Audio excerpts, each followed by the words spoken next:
My name is Amelia Hartwell. I am 32 years old now, but 4 years ago, my mother looked me straight in the eye and called my college graduation a failure ceremony. Not a milestone. Not an achievement. Not a day worth celebrating. A failure ceremony. She said it calmly, almost politely, like she was talking about the weather instead of crushing the one day I had fought years to reach. I had earned that degree without family money, without family support, and without family pride. I had worked late nights, taken extra shifts, applied for scholarships, and survived more loneliness than I ever admitted out loud. When graduation day came, I already knew which seats would be empty. Still, some foolish part of me looked for them. My mother was not there. My father was not there. My younger sister was not there. The only person standing for me, crying for me, clapping like I had won the world, was my grandmother, Evelyn Moore. Later that afternoon, while I was still holding my diploma, my mother posted photos from a garden luncheon in Boston. White flowers, champagne, crystal glasses, perfect smiles. And right beside her was my younger sister Lillian, wearing a pale blue dress, laughing like the family had no missing pieces. That day, I saved the screenshots. I didn't know why then. Maybe some part of me already understood that one day I would need proof. Proof that I had not imagined the cruelty. Proof that I had not invented the emptiness. Proof that I had been abandoned on purpose. I told myself that graduation day would be the last time I expected anything from my family. For a while it was. Then 4 years later, everything changed. I built something of my own. I created a healthcare analytics company that flagged suspicious hospital billing patterns. At first, nobody important cared. I worked from a small office, sent hundreds of emails, and took meetings with people who barely listened.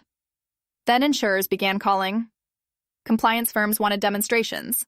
Hospital networks suddenly wanted access. And finally, a larger company made an acquisition offer so large I laughed the first time I read it. Then I negotiated. Then I signed. Then the money came through. The same family who once acted like I would never become anything suddenly saw my name in business articles. And that was when my mother called. Her voice was softer than I had ever heard it. "Amelia," she said, "we need to talk." I almost laughed. She called me sweetheart. She said the family needed to reconnect. She said there would be a family meeting the next day at the Boston house. The same house where my room had disappeared when I was a child. The same house where every wall had taught me exactly where I ranked.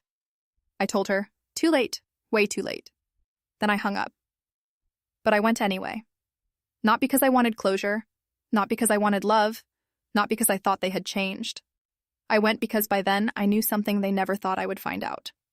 And the truth I carried into that meeting was more dangerous than money. I was 7 years old when they sent me away to live with Grandma Evelyn in coastal Maine. There was no huge fight, no dramatic explanation, just 2 suitcases, a quiet car ride, and my mother saying, "It will be better for everyone if you stay with Grandma for a while." A while became years. Back then, my family lived in an old Boston house that looked beautiful from the outside and emotionally frozen on the inside. Everything was controlled. The right schools, the right friends, the right family photos, the right smiles. My sister Lillian fit perfectly into that world. She had my mother's face, my mother's softness, and my mother's place in every frame. I did not. I had my father's eyes, his jaw, his dark hair, and apparently, the power to make my mother uncomfortable simply by existing. Grandma Evelyn never poisoned me against them. She never had to. She simply loved me so completely that the difference between real love and polite neglect became impossible to miss. She packed my lunches. She came to school concerts. She helped me with homework. She clapped for me even when I was just one nervous girl in the back row. While my family in Boston built a life without me, Grandma built a life around me. By 16, I was working weekends. By 18, I had scholarships, a plan, and a promise to myself that I would never depend on a Hartwell dollar. I studied data science and healthcare systems. I built my career with discipline, stubbornness, and the quiet rage of a girl who had been made invisible and decided to become undeniable. So when my mother called my graduation a failure ceremony, it hurt. But it also clarified something. They were never going to choose me. Not when I was a child. Not when I succeeded. Not even when I stood on a stage holding proof that I had survived without them. Only Grandma Evelyn chose me. And then, 3 weeks before my mother's sudden phone call, Grandma died. Even now, that sentence feels wrong. She had been the only steady place in my life. When she was gone, the world felt quieter in a way I hated. After the funeral, I stayed in her house in Maine because I could not stand the idea of strangers packing up the rooms that had held me together. In the back of her bedroom closet, inside an old cedar chest beneath winter blankets, I found a thick envelope with my name written in her handwriting.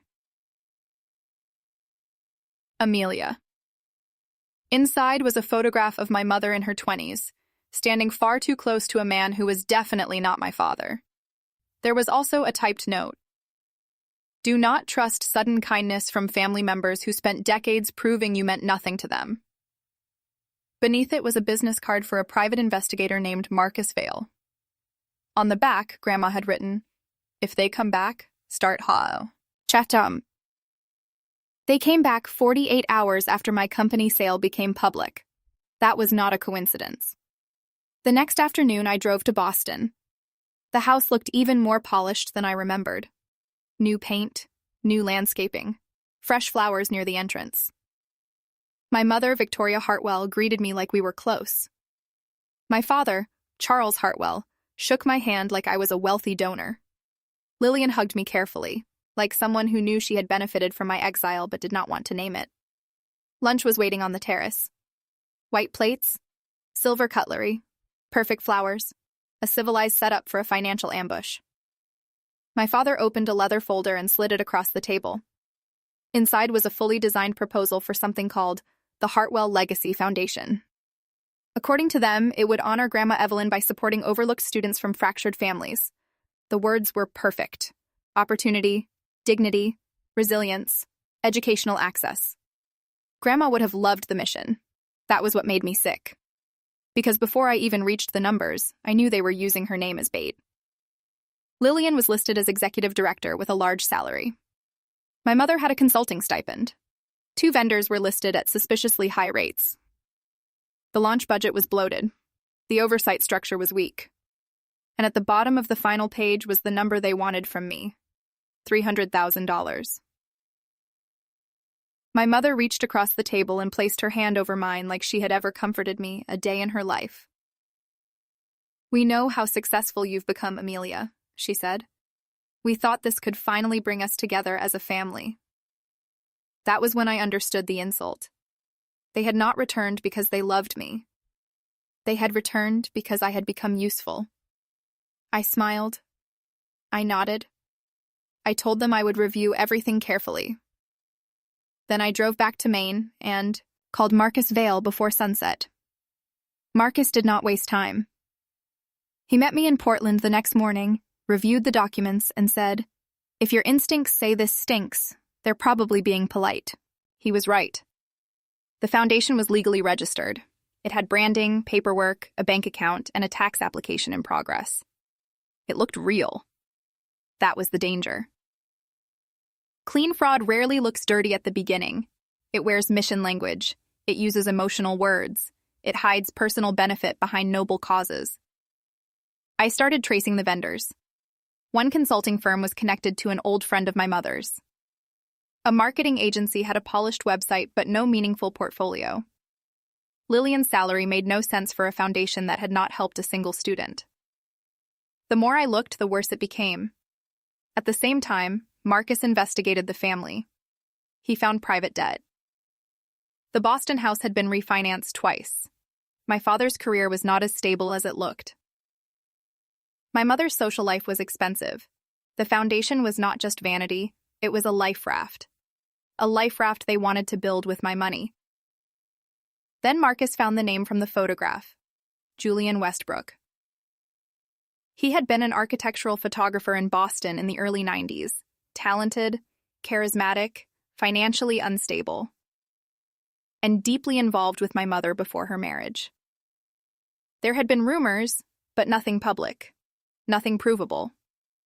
Until now. Still, that did not explain why I had been sent away at 7. So I arranged private DNA testing through a legal chain of custody lab. I gave my sample. My father's sample came from a coffee mug he had handed me at lunch. Lillian's came from an old hairbrush I retrieved during a second visit to the Boston house. Julian Westbrook's comparison sample came from a sealed forensic reference Marcus located through estate records. Waiting for the results nearly broke me. I kept working. I reviewed the foundation files. I answered my mother's sudden, affectionate texts with short, neutral replies. Then the lab results arrived. I opened them alone in Grandma's kits. Hen. My father, Charles Hartwell, was my biological father. There was no ambiguity, but Lillian was not his biological daughter. Lillian matched Julian Westbrook. I read the report 3 times. Then I sat there in silence as my entire childhood rearranged itself into something uglier than favoritism. My mother had not rejected me because I disappointed her. She rejected me because I was proof of the marriage she had chosen. My father had not failed to protect me because he did not understand.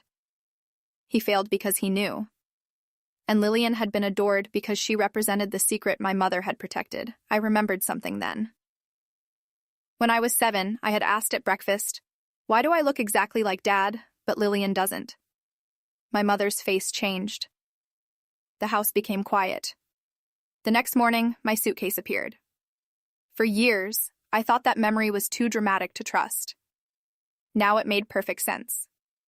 I was not sent away because I was difficult. I was sent away because I was observant. Meanwhile, the foundation evidence kept getting worse. There were inflated projections, weak bylaws, padded launch costs, and donor materials that already described me as a founding force, even though I had not agreed to anything. Then Marcus uncovered something colder. A small industry publication had been fed background material about me. The story painted me as brilliant but unstable, successful but volatile, a daughter whose unresolved resentment might interfere with a charitable family project. My mother was preparing a backup plan. If I refused to fund them, they would publicly frame me as the bitter daughter destroying Grandma's legacy. So I asked for more documentation. Contracts, vendor breakdowns, salary justifications, board governance, independent oversight. My mother replied, "Why are you making this difficult?" Difficult. Families like mine always call accountability difficult when they mean inconvenient. When I refused to release money without a forensic review, the masks came off. My mother called me ungrateful. My father said I was embarrassing the family. Lillian accused me of making everything about old wounds. I recorded every call, saved every email, kept every voicemail. Then the article hit. It did not accuse me directly. It was too polished for that. It implied, it suggested. It framed me as unstable, obsessive, and emotionally compromised. Within days, 2 consulting conversations went cold. A healthcare client postponed a contract. Another reduced my involvement in a project worth nearly $2 million. No one said the article was why. They did not have to. Then fake emails began circulating from an address that looked almost like mine. The messages suggested I had threatened to expose family secrets unless financial arrangements were made. The language was clumsy, dramatic, and nothing like me. But the damage had begun. That was when my attorney, Diana Blake, entered the picture. She reviewed everything and said, "This is no longer a family conflict. This is fraud, defamation, and fabricated evidence." Diana was the kind of lawyer people need when others mistake calm for weakness. Sharp. Cold. Precise. She told me to stop direct contact and preserve every channel. Marcus kept digging. The fake email domain was connected to a service purchased through someone in my mother's circle. A public relations consultant had quietly placed background talking points with small publications. My mother was not improvising. She was running a reputation campaign against her own daughter, and it had cost me real money, real contracts, real opportunities. I wanted to scream. I wanted to throw the DNA report at my family and watch everything burn. But anger is expensive when the other side wants you reckless. So I got colder. I documented everything. Then Diana found the mistake that broke the case open. In a legal filing prepared to threaten me, my family attached the fake emails as evidence. They had not just circulated, let's say, geese. They had submitted manipulated materials in a legal context. My mother had done what arrogant people do when they have been winning too long. She assumed her performance would survive examination. She forgot who I was. I had built my entire adult life by examining what people hoped no one would inspect closely. I told Diana to file everything. Not the soft version. Everything. The pre-trial hearing took place on a gray morning in Boston. My mother arrived in navy silk, polished as ever. My father looked older. Lillian sat stiffly between them, trying to appear calm. Diana began with the money. She laid out the foundation structure, the salaries, the vendor conflicts, the lack of beneficiaries, the padded expenses, and the misuse of my name. The judge asked simple questions. How many scholarships had been awarded? None. How many students had been helped? None. Why had executive compensation begun before programming existed? No clear answer. Then Diana presented the forged emails. Metadata, domain registration, server traces, language analysis, connections to accounts linked to my mother's operation. The courtroom went silent. My mother's face changed. Not into shame, into panic. Then Diana asked to introduce evidence showing motive and long-standing family deception. The judge allowed it. That was when the DNA reports entered the record. My father did not look surprised. He looked defeated. My mother looked like she had been struck. Lillian stared at the report as if the page had split her life in half. Diana read the summary. I was Charles Hartwell's biological daughter. Lillian was not. Lillian matched Julian Westbrook. No one spoke. Then Lillian turned to my father. You knew? He lowered his eyes and nodded. That tiny nod destroyed her. Then she looked at my mother. Not with sadness, with collapse. For the first time in her life, Lillian was seeing the lie she had been built inside. My mother tried to call the DNA test irrelevant. She said it was an attack on the family. Diana calmly reminded the court that the defense had used fabricated communications and that motive mattered. Then the judge referred the forged evidence for criminal review. My mother's attorney asked for time. The judge gave him almost none. By then, it was no longer about a badly managed foundation. It was about intentional deceit. Lillian walked out. My father stayed seated like a man finally discovering that cowardice compounds interest. And my mother, who had spent her life rearranging truth through charm, finally had no audience left willing to believe her. In the hallway, my father tried to approach me. I did not let him. Diana stood beside me and said, "They cannot control this anymore." She was right. For the first time in my life, they could not rewrite what happened. They could not make me the unstable daughter. They could not erase me from the room where the truth was spoken. They had built a lie so carefully that they forgot one thing. Lies collapse hardest when the person forced to live under them finally stops protecting everyone else from the sound. In the months that followed, consequences arrived. My mother took a plea. Between the fraudulent foundation activity, false reporting, and fabricated legal materials, her lawyers could not save her from public disgrace. She was sentenced to 5 years. My father retired early before his firm could force him out. Their social world disappeared almost overnight. Invitations stopped. Committee positions vanished. People who once praised my mother's elegance suddenly became loyal to distance. That did not surprise me. Circles built on image do not punish corruption because it is immoral. They punish it because it is embarrassing. Lillian disappeared for a while. Eventually, I heard she had left Massachusetts and started using the name Lillian Westbrook.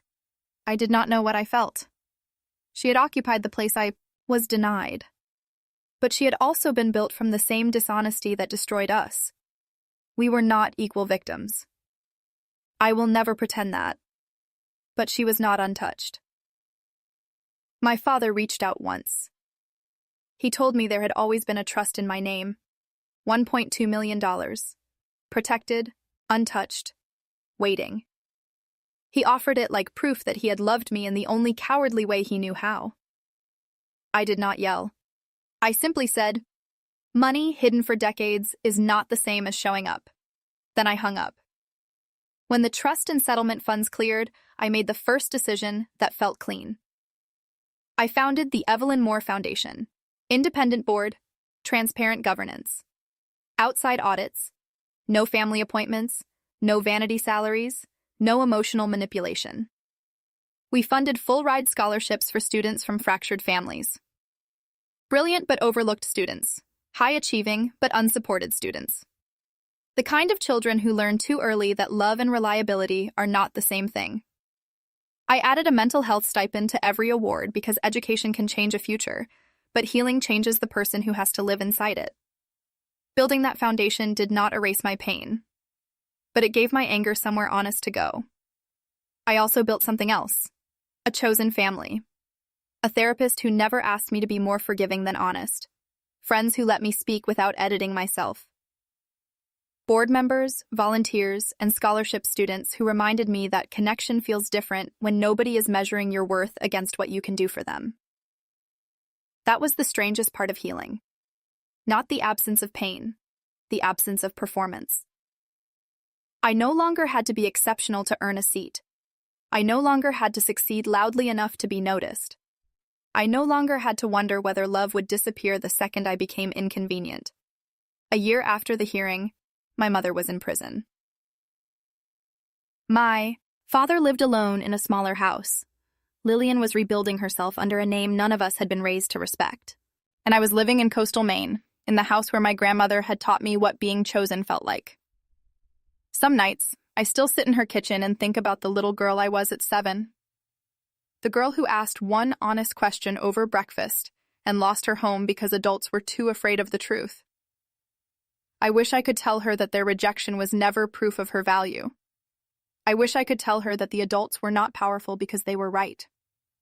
They were powerful because she was small. The truth did not just expose my family. It freed me from the story they had assigned me. For years, I thought I was the unwanted daughter. But I was not unwanted. I was inconvenient. I was the witness. I was the proof they could not keep in the house without risking the lie. Once I understood that, shame stopped sticking to me. Silence protects the architecture of abuse. Truth rearranges it. Accountability is not cruelty. Boundaries are not bitterness.